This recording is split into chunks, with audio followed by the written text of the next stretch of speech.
Welcome to DTPDX Live. I'm Justin McDonald, and we kind of had to punt here. We lost our internet at the last second, so just bear with me for a moment as we kind of just fix things up while we get things started here at Dante's. I had beautiful lighting all set up for Skip and I, and now we don't have that so much. So let's try to make this just a little bit.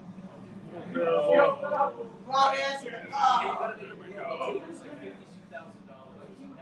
There we go. All right, so now you can hear me. We're in business. A little different tonight because we've had to punt. Skip knows all about punting, right? As a musician, I came in fourth in the punt, pass, and kick when I was in fourth grade. Now, Skip is our guest. Skip, what is your last name again? Von Kusky. Von Kusky. Yeah. You get any teasing as a kid or anything? You know, I always got it because my last name is McDonald, and I always got that. You know, as a kid, I didn't use the Von, so I got a lot of Husky. I got a lot of hey Skipper, where's Gilligan? That kind of thing. Kids are cruel, man. They are just cruel. But we kind of got our makeshift thing happening here in downtown Portland. We're at Dante's. It's DTPDX Live. We've had time to collect ourselves a little bit, and now we're into the meat of things. You are with Cellotronik. Tell me a little bit about Cellotronik. Okay. Well, I am Cellotronik. You are Cellotronik. Yeah. That's a one-man band. It's loop-based. I do cello beats, guitar, mandolin, banjo, bass, computer elements, apps, all of that to create an immersive experience that's at least immersive to me.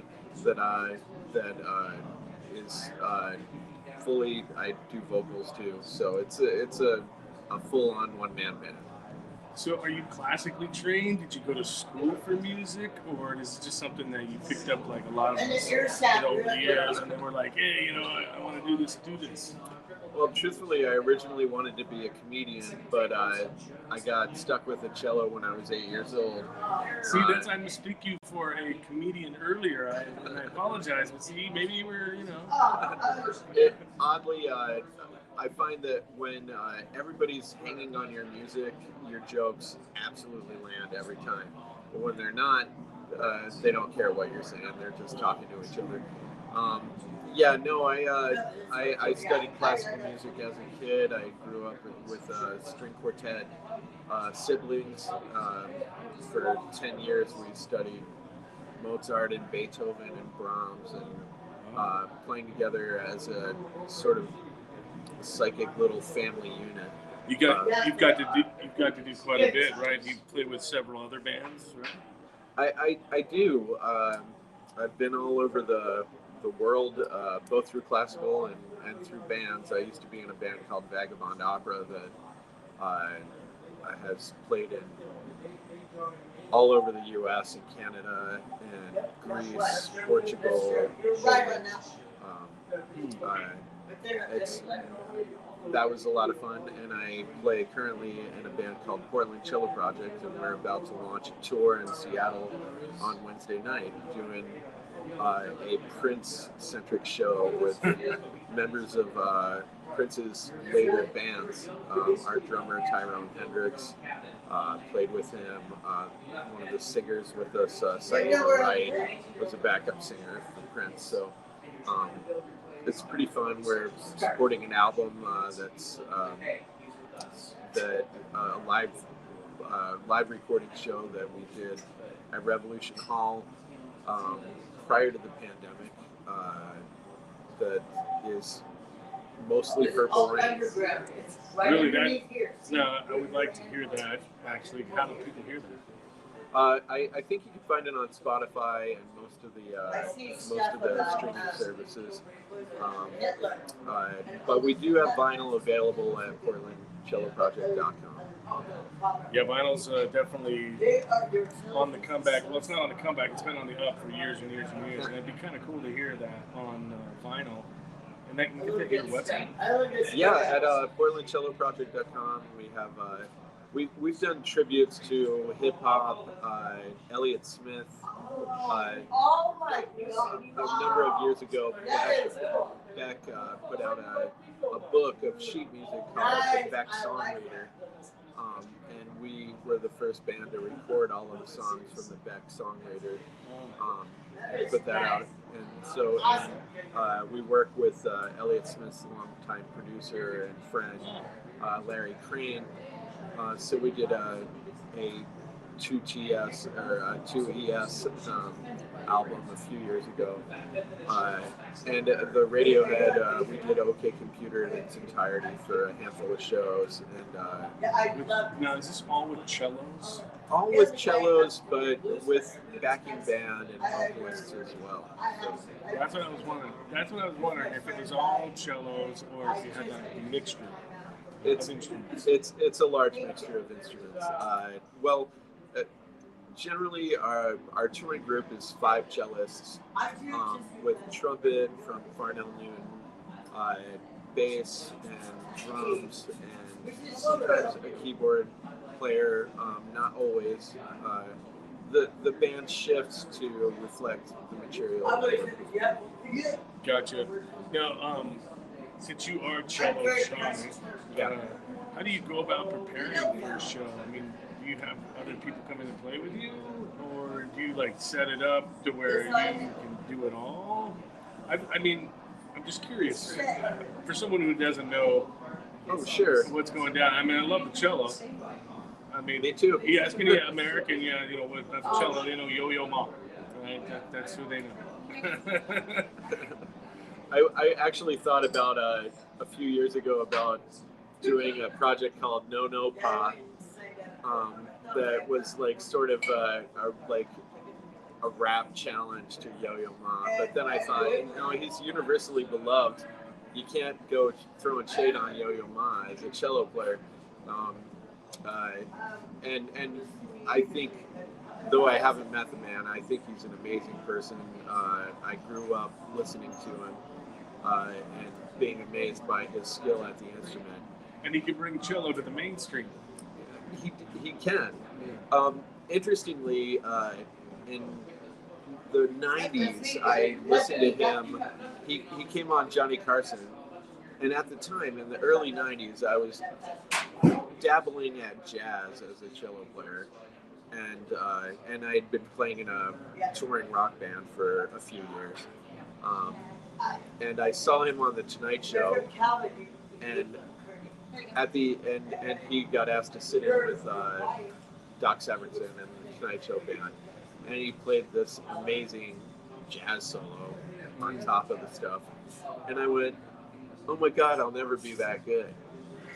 And then somewhere around 2007, I saw him playing with Turkish musicians on the Regis show in the morning.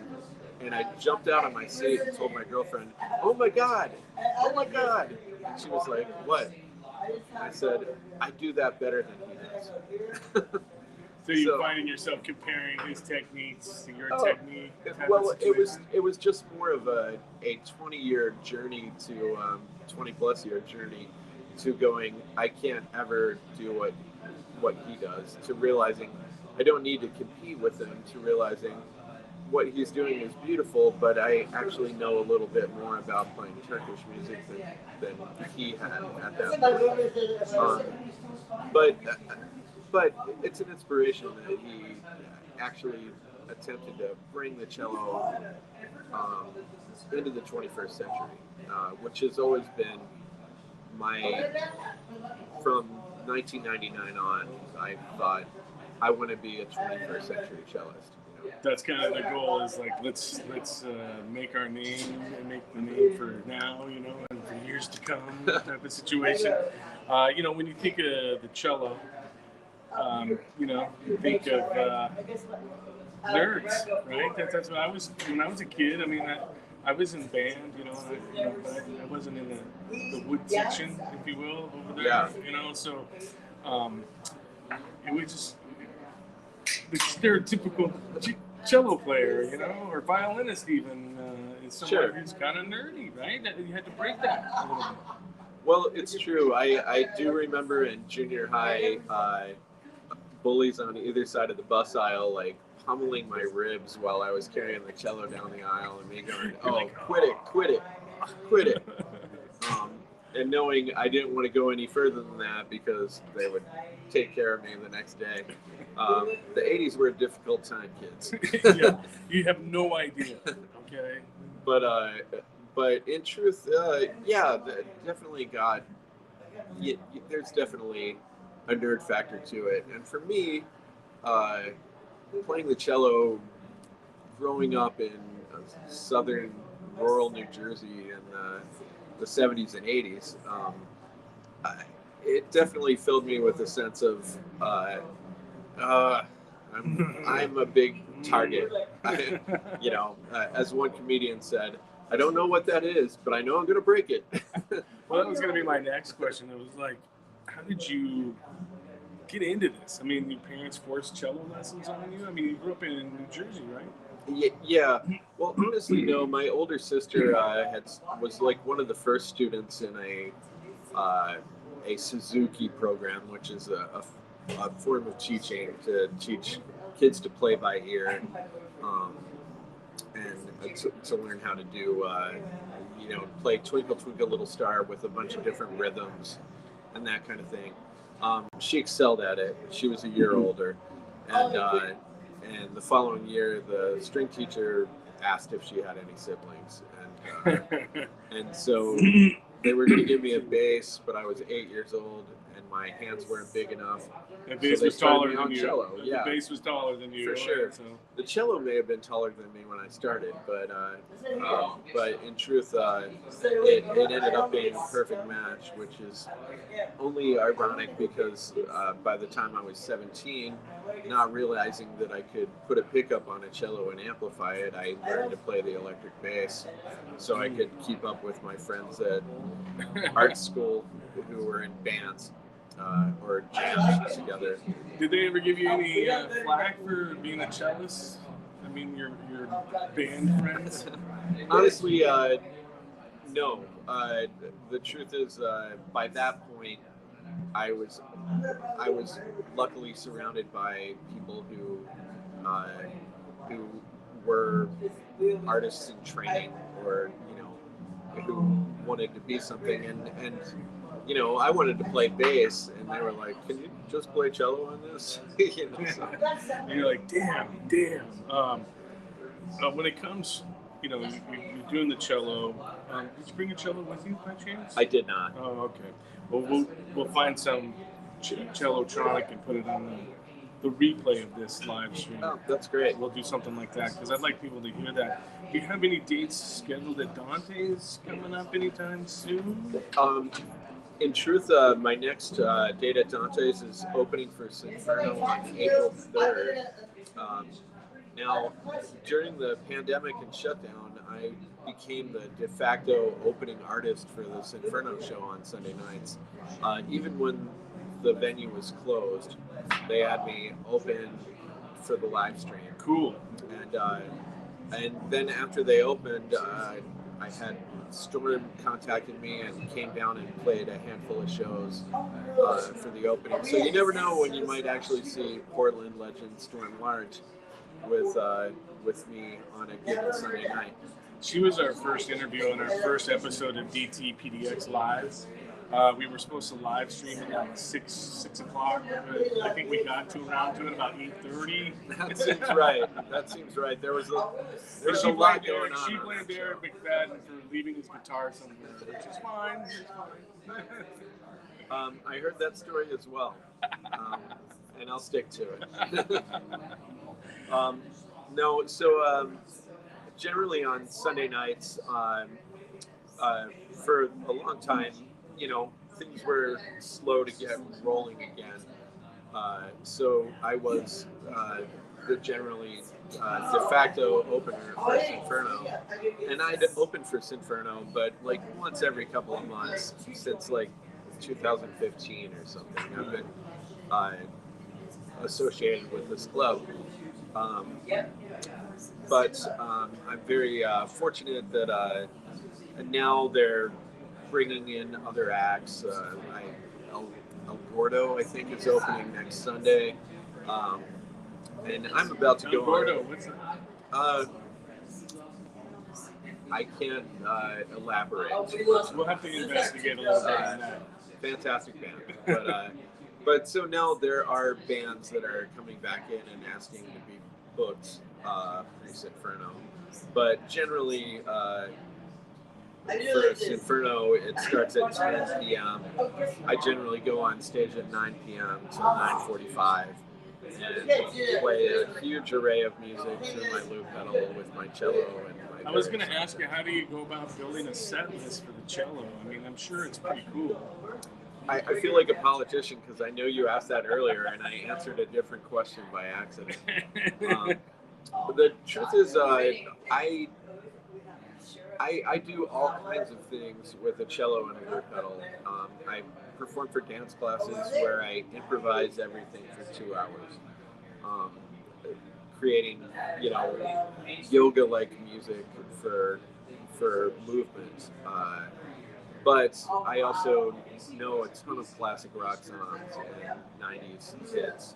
I like to do mashups. I mash up Take 5 with the Mission Impossible theme. I mash up Game of Thrones with the Doctor Who. I mash up Girl from Ipanema with Creed by Radiohead, which I call Girl from Ipanema.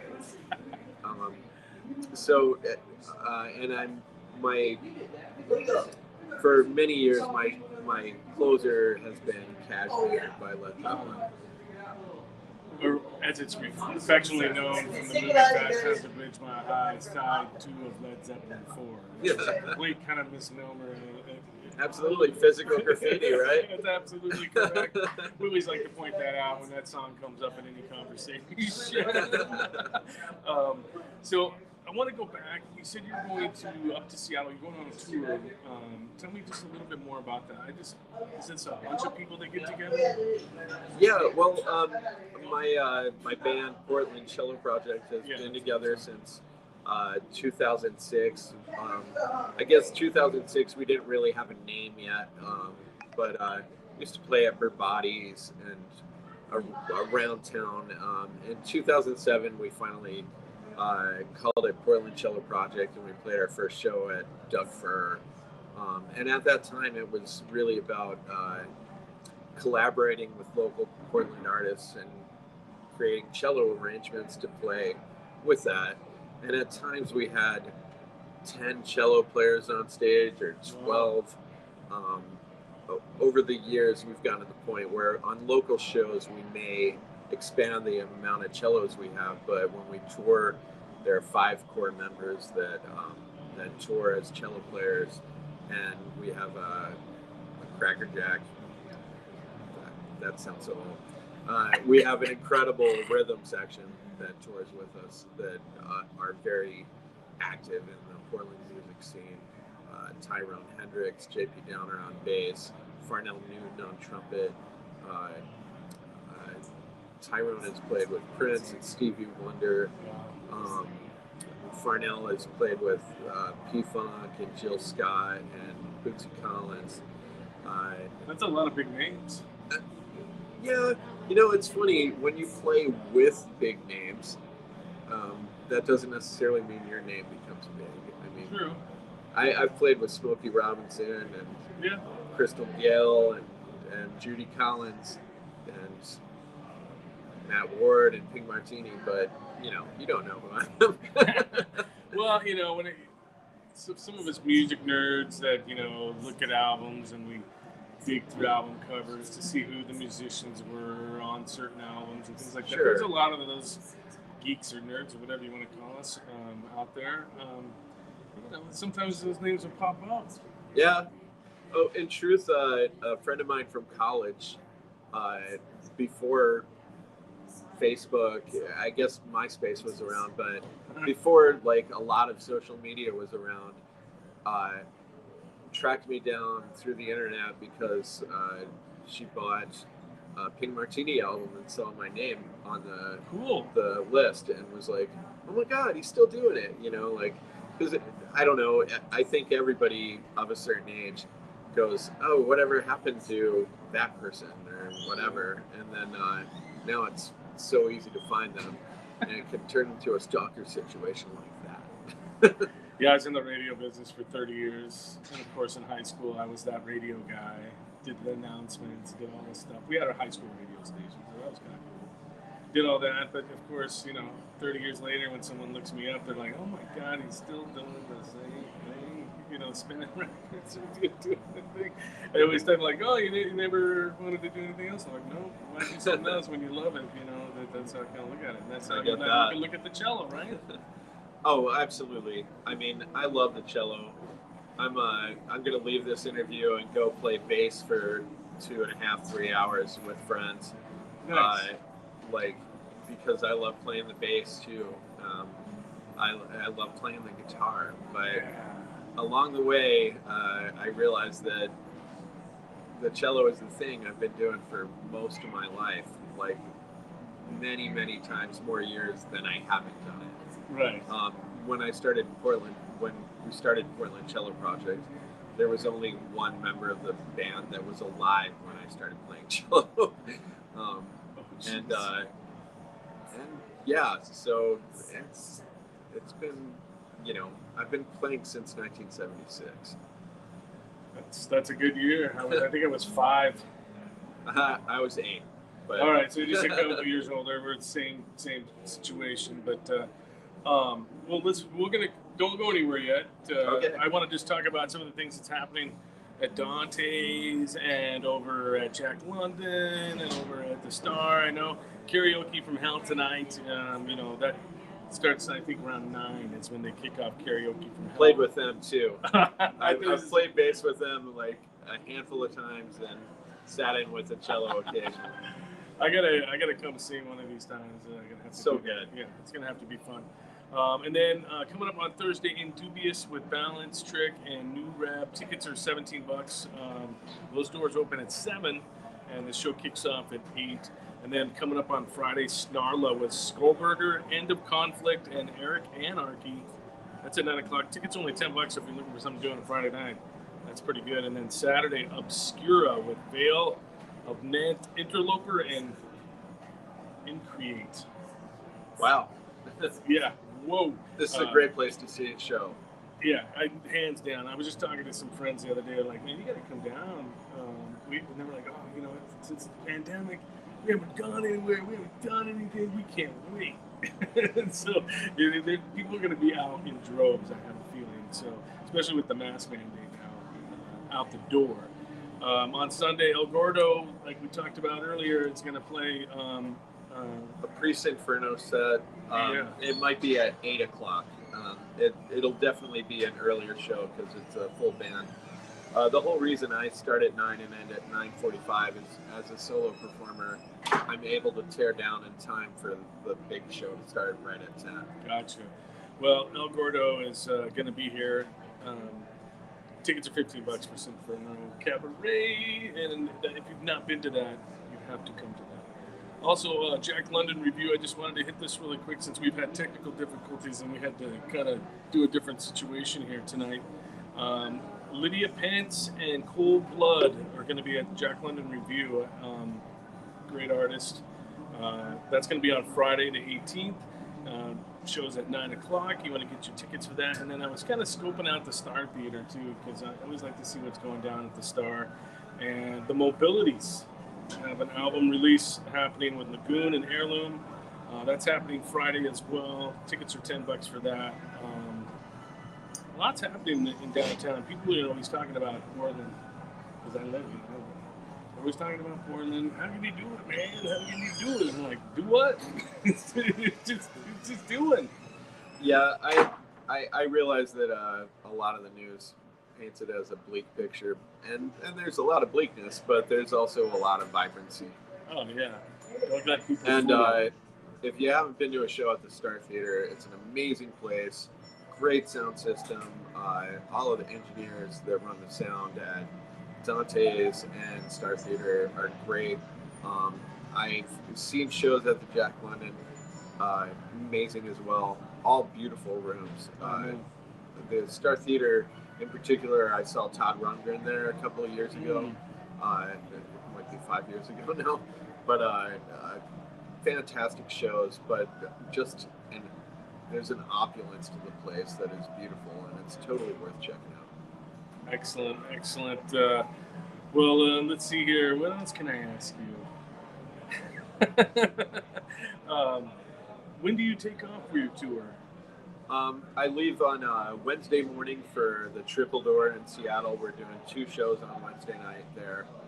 We're playing in Corvallis the next night, and Yakima the night after that, and Astoria the night after that, and Bend on the 20th at Tower Theater. And then we have a couple of days down before we head to San Francisco, Fallon, Nevada, Grass Valley, California. Cool. Yeah, it sounds like a pretty fun tour. And the name of it is the Portland Cello Project. Yeah, Portland Cello Project, Purple Rain Tour. Purple Rain Tour. I want to check that out. When are you going to do Are you going to do a Portland date? We did last night at the Revolution Hall. Oh man, you mentioned that before. I thought maybe we'd get one more out of you. I'm sure we'll be back. After we come back from our tour that ends in Indiana at the end of April, we'll definitely plan some things for the summer. Our next out of town tour would probably be October. So, but we tend to play 2 or 3 times a year in Portland for public events. And last night's show was amazing. Of course, I missed the amazing show. Tell the people your name again so I don't butcher your last name. Oh, yeah. I'm Skip Von Kuski. I call my music Cellotronik. I'm part of Portland Cello Project. Cellotronik, which is my one-man band show. And Groovy Wallpaper, which is an expansion of the Cellotronik thing with an amazing percussionist. You got a website? I do not, but you can find me Cellotronik or Skip Von Kuski Music on Facebook, and at Chelooper on Instagram. It's CELLOOPPER. You guys write that down? Make sure you write that down. We'll flash it up on the screen on the on-demand version of this. Since we got kind of different thing tonight to doing our live stream, we're just going to go ahead and finish up now. And Skip, I want to say thanks for waiting around and hanging out with us and having a conversation. And it was nice to find out about that you are Cellotronik and find out more about the Portland Cello Project. I liked the fact that you do like Purple Rain. Do you do when you guys do things, you do like pick different themes? Oh, we do. You sexy cello lover. We do That's My Bitch from the Kanye West and Jay-Z album, but we call it That's My Sandwich because we're a family-friendly show. Did you guys do Darling Nikki from the Purple Rain soundtrack? We don't, but we do what is the name of that one? We have done it, but we do some incredible stuff. Our singer Jane is amazing at the Prince ballads. You won't believe it. Awesome. Well, thanks, Skip, for hanging out with me. The beautiful ones. Oh, okay, yeah, the beautiful ones. Oh, that's a naughty song. We want to thank Skip from Cellotronik and the Portland Cello Project for hanging out with us here at Dante's on the Limbo stage. We are here every Monday. Come down and say hi and hang out. We do it at about 6 o'clock. Like I said, we had a little technical issues tonight, so we had to kind of do a different setup. So hopefully we'll be back to normal next week. So until next time, everybody, take care and check out Dante'sLive.com for all the things happening here at Dante's.